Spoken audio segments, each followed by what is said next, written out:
हो, भारतीय जनता पार्टीने एक असं ट्विट केलं आणि असं म्हटलंय की शिंदे गटांना कमी जागा देऊन एकनाथ शिंदे यांना मुख्यमंत्री देण्याची ऑफर दिलेली आहे. काय कसं पाहता तुम्ही? नाही, आता आम्ही दोघं सकाळपासून कार्यक्रमातच आहे.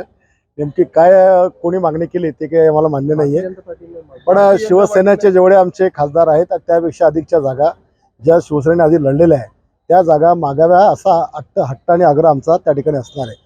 किंवा शिवसेनेच्या वाट्याला 21-22 जागा तरी यायला पाहिजे ही भूमिका पहिल्यापासून पक्षाची आहे आणि शेवटपर्यंत राहील असं मला वाटते. काही तडजोड होणार शक्यता? आता राजकारणात तर तडजोडी कराव्याच लागत असतात, पण एवढ्याही तडजोडी होणार नाही की जेणेकरून आमच्या विद्यमान जागा ह्या जातील अशी एवढ्या काही तडजोडी आमचे पक्षाचे लोक करणार नाही. पण भाऊ, महायुतीमधून तुम्हाला 11 जागा देण्याचं चालू आहे.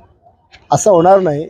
आम्ही तर जेवढ्या विद्यमान जागा आहेत त्या तर कायमच आहेत, पण ज्या जागेवर आम्ही मागच्या वेळेला क्रमांक 2 वर आहोत किंवा ज्या जागा आम्ही जिंकलेल्या आहेत पण ते आमच्या सोबत नाही आहे, ती जागा शिवसेनेने जिंकलेली आहे, म्हणजे आम्ही जिंकलेली आणि ती महायुतीमध्ये जिंकली, म्हणून ती जागा आम्हालाच मिळायला पाहिजे. शिवसेनेची किती डिमांड, किती 21-22 ज्या मागच्या वेळेला शिवसेना पक्ष म्हणून आम्ही लढलो महायुतीमध्ये तेवढ्याच जागा आम्हाला मिळायला पाहिजे.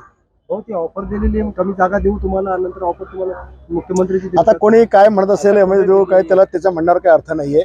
या सगळ्या प्रक्रियेमध्ये आमच्याकडे एकटे एकनाथ शिंदे साहेब आणि पलीकडनं मोदी साहेब आणि शहाजी निर्णय घेणार आणि ते सकारात्मक चर्चा करून योग्य ते निर्णय घेतील. काय मागायचा प्रश्नच येत नाही. आमची 6 टर्न हा खासदार शिवसेनेचा इथे आहे, तेव्हा आमची जागा मागण्याचा प्रश्नच नाही आणि देण्याचा प्रश्नच नाही. भाजपनं सर्वे केला होता. भाजप म्हणते की प्रतापराव जाधव खासदार यांच्या बाबतीत नाराजीची लाट आहे आणि त्यामुळे जागा भाजपाला. बघा, तुम्ही लोक सर्वे करताना हा विचार करता की 25 लाख मतदान आहे आणि 5 लाख मतं जिंकणाऱ्या मोदीला पडतात, म्हणजे 20 लाख तोंड हे विरोधामध्ये असतात.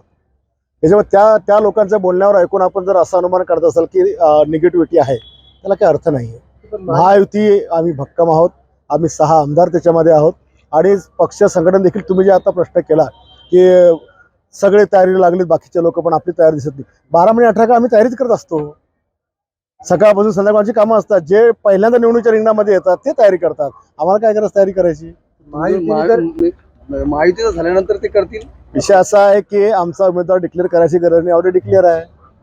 पण भाऊ, महायुतीने जर ही जागा ही सीट जर शिवसेनेची कापली तर तुम्ही काय करणार? तुमचं काय निर्णय राहील? आमची जागा कटणार नाही, त्याच्यामुळे पुढे बोलायची गरज नाही. एबीपी माझा, उघडा डोळे बघा नीट.